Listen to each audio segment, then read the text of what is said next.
یہ جملہ بڑا عام ہوتا جا رہا ہے، کسی کو کچھ نہیں کہنا چاہیے، بس میٹھی میٹھی باتیں، ٹھنڈی ٹھنڈی باتیں، سب کو ساتھ ملا کے امت کو جوڑنا چاہیے، امت کو توڑنا نہیں چاہیے۔ سنا نا آپ نے؟ اکثر مولویوں کی زبان سے بھی سن لیتے ہوں گے، امت کو توڑو نا جی۔ آپ توحید کی باتیں کرتے ہو، سنت مصطفیٰ کی باتیں کرتے ہو، بدعات کا رد کرتے ہو، اس سے امت ٹوٹتی ہے، جڑتی نہیں۔ ہم نہ عقیدے کی بات کرتے ہیں، نہ ایمان کی بات کرتے ہیں، نہ سنت کی بات کرتے ہیں۔ ہم کہتے ہیں نماز پڑھ لو اتنا فضیلت ہے، روزہ رکھو اتنی فضیلت ہے، حج کرو تو اتنا۔ ہم فضائل بیان کر کے امت کو جوڑتے ہیں۔ میں کہتا ہوں امت کو ضرور جوڑو، تھوکنا نہ جوڑو، ایلفی نہ جوڑو۔ جب تک امت کا عقیدہ ٹھیک نہیں ہوگا، امت میں سے شرک کا ناسور نہیں نکلے گا، امت میں سے بدعت کا ناسور نہیں نکلے گا، اس وقت تک امت ایلفی سے نہیں جڑے گی، یہ تھوک سے جڑے گی جس جڑنے کا فائدہ نہ ہوگا۔ تو قرآن خبر دے رہا ہے، یہ ٹیڑھی، یہ ترچھی، یہ الٹی راہیں تمہیں اصل دین الہی سے، اصل صراط مستقیم سے، اصل سنت مصطفیٰ سے گمراہ کر دیں گی۔ صراط مستقیم صرف ایک ہے، حق صرف ایک ہے، اور حق پنہا ہے کتاب اللہ میں اور سنت مصطفیٰ میں صلی اللہ علیہ وسلم۔ اس جملے کو اپنے بوٹ کی ایڑی کے نیچے دفن کر دو، جو جہاں لگا ہے ٹھیک لگا ہے۔ نہیں پیارے بھائی، جو سنت مصطفیٰ پہ لگا ہے ہمارے سینوں کا نور ہے، ہم اس کی عزت کرتے ہیں، اور جو سنت مصطفیٰ کے خلاف چل رہا ہے تو ہم قطعاً یہ نہیں کہہ سکتے کہ وہ بھی ٹھیک ہے۔ ہو سکتا ہے کوئی دلیل اس کے پاس بھی ہوگی۔ ایک تو 4 مذہب مشہور ہے نا، 4 مذہب ہمارے اپنے ملکوں میں 4 مذہب مشہور ہیں۔ ایک 5واں مذہب بھی ہے، شاید آپ کو اس کا پتہ نہ ہو۔ 5واں مذہب کا نام ہے مذہب ہوگا۔ مذہب ہوگا۔ بھائی آپ کے پیر صاحب نے اپنے قدموں میں سجدے کروائے اپنے مریدوں کے، کیوں؟ ہاں جی، وہ بہت بڑے بزرگ ہیں، ان سے پوچھا نہیں جا سکتا، اس کی دلیل بھی کہیں نہ کہیں ہوگی۔ بھائی آپ کے قادری صاحب کی ہم نے ایک ویڈیو دیکھی، اس نے مردے کو قبر میں اتارنے سے پہلے، بلکہ جنازہ پڑھنے سے پہلے، اس کا کفن کھول کے ہاتھ نکال کے اس مردے کی بھی بیعت لی ہے، اور یہ کہا ہے کہ بغیر بیعت کے اگر میں نے اس کو دفن کر دیا تو پھر ہو سکتا ہے یہ جنت میں نہ جا سکے، کیونکہ میرے سلسلے میں یہ داخل نہیں ہوا تھا۔ تو ہم اس کا کفن کھولیں گے، مردے کا ہاتھ باہر نکالیں گے، اس کو اپنا مرید بنائیں گے، سلسلہ قادریہ میں داخل کریں گے، پھر یہ قبر میں اترے گا، اس کے 14 طبق روشن ہو جائیں گے، ایک تھلو پیا پیا دیکھے گا، میں اللہ کی قسم کھا کے اس کے لفظ نقل کر رہا ہوں، یہ نیچے پڑا پڑا دیکھے گا میری قبر پہ چیڑی آگے بیٹھی ہے، یہ چیڑا، اس کو نیچے سے نر اور مادے کا بھی پتہ لگ جائے گا۔ اور اس مجرم نے واقعی کفن کھولا، ہاتھ نکالا، اور اس کے ہاتھ پہ اپنا ہاتھ رکھ کے بیعت لی۔ اب پوچھا جائے کہ آپ کے حضرت قادری صاحب نے یہ کام کیا ہے، یہ کہاں ہے؟ او جی، آپ گستاخ لوگ ہیں جو پوچھتے ہیں علماء سے، کہیں نہ کہیں تو ہوگا، کہیں نہ کہیں تو ہوگا۔ بھائی کس خو میں ہوگا اس کا نام تو بتا دو، کس کتاب میں ہوگا؟ بیڑا غر کے دارین میں ہوگا، بٹاک العلوم میں ہوگا، کس میں ہوگا؟ نام تو بتاؤ۔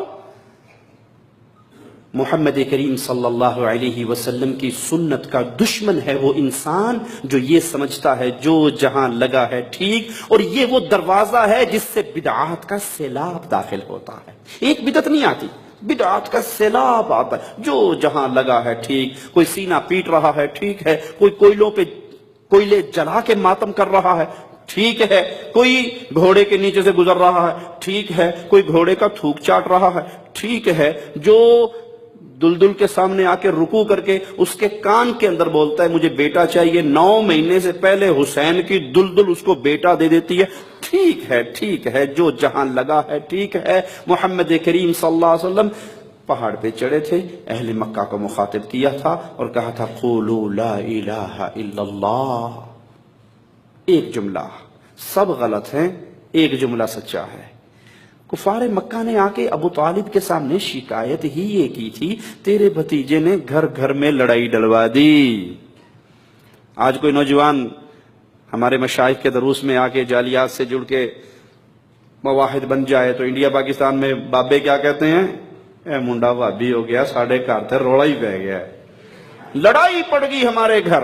یہ کہتا ہے ماں تو اگر قبر پہ سجدے کرے گی مر جائے گی، میں جنازہ نہیں پڑھوں گا، ابو اگر آپ قبر کا طواف کرو گے مر جاؤ گے، میں جنازہ نہیں پڑھوں گا۔ پہلے اچھے ہنسی خوشی چنگے بھلے رہتے تھے، جو مرضی کرتے تھے، کوئی ٹینشن نہیں تھی۔ اس وہابی نے ہمارے خاندان میں لڑائی ڈلوا دی، اس کی منت کی ہے پھوپھی کی بیٹی سے شادی کر لے، یہ کہتی ہے کہ وہ کالے کپڑے پہننے والی محرم کے دن ماتم کرنے والی ہے، میں مشرکہ سے نکاح نہیں کر سکتا۔ لڑائی پڑ گئی خاندان کے اندر۔ یہی ابو طالب کو آ کے کفار مکہ نے کہا تھا تیرے بھتیجے نے مکے کی گلی گلی میں لڑائی کروا دی ہے۔ باپ کہتا ہے بیٹا تیری تلوار کے نیچے 3 مرتبہ آیا، تو نے بیٹا باپ سمجھ کے تلوار نہ چلائی، لیکن سن اگر تو میری تلوار کے نیچے 1 مرتبہ بھی آ جاتا تو بیٹا نہ سمجھتا، محمد کا دشمن سمجھ کے کاٹ ڈالتا۔ جو جہاں لگا ہے ٹھیک لگا ہے۔ اگر یہ عقیدہ محمدی عقیدہ ہوتا، یہ پیغام مصطفیٰ علیہ السلام کا پیغام ہوتا، تو ابو لہب کو کیا ضرورت تھی کہ وہ پیارے نبی کو کہتا تیرے ہاتھ ٹوٹ جائیں، نعوذ باللہ ثم نعوذ باللہ۔ ابو لہب کو کیا ضرورت تھی کہ وہ مصطفیٰ کے پیچھے پیچھے چلتا ہوا جاتا اور کہتا نعوذ باللہ یہ مجنون ہو گیا ہے، اس کی بات نہ سننا۔ پیغام مصطفیٰ یہ ہے، حق صرف وہی ہے جو اللہ کے حکموں میں ہے، حق صرف وہی ہے جو محمد کی سنتوں میں ہے۔ جو سنت مصطفیٰ سے ٹکرائے وہ حق ہو سکتا بھلے کتنا ہی خوبصورت بنا کے پیش کر دو۔ میں مثال دے کے اپنی بات کو آگے چلاتا ہوں۔ اذان کہاں ختم ہوتی ہے جی؟ لا الہ الا اللہ، اذان کا آخری جملہ ہے نا۔ اگر میں آج سے اذان ختم کرنی شروع کر دوں لا الہ الا اللہ محمد الرسول اللہ صلی اللہ علیہ وسلم، میں نے کوئی غلط جملہ تو نہیں کہا، گناہ والی بات تو نہیں کی، کوئی برے جملے تو زبان سے نہیں نکالے، لیکن اذان کا اختتام پہ اگر میں نے یہ اضافہ کر دیا، یہ اضافہ مجھے جنت میں لے جائے گا یا جہنم میں؟ حالانکہ میں تو محمد کریم کا نام لے رہا ہوں، کلمہ پورا کر رہا ہوں۔ اسی لیے مولا علی سیدنا علی نے کہا تھا رضی اللہ عنہ وارضا، عید کی نماز سے پہلے 2 رکعت پڑھنے والے کو دیکھ کر تیری یہ 2 رکعتیں تجھے ہلاک کریں گی۔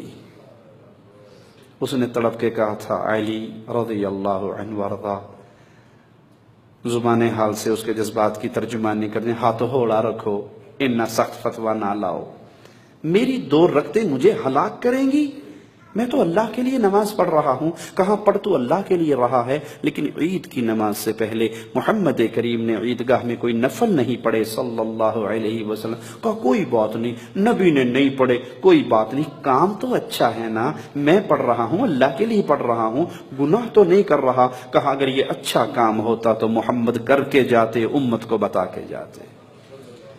قرآن دعوت دے رہا ہے آ جاؤ سنت مصطفیٰ پہ بدعات کو چھوڑ کر سیدھے راستے پہ آ جاؤ، ٹیڑھے راستے پہ نہ چلنا۔ ذالکم وصاکم بہ لعلکم تتقون، یہ اللہ تم کو تاکیداً حکم دے رہا ہے تاکہ تم متقی رہو۔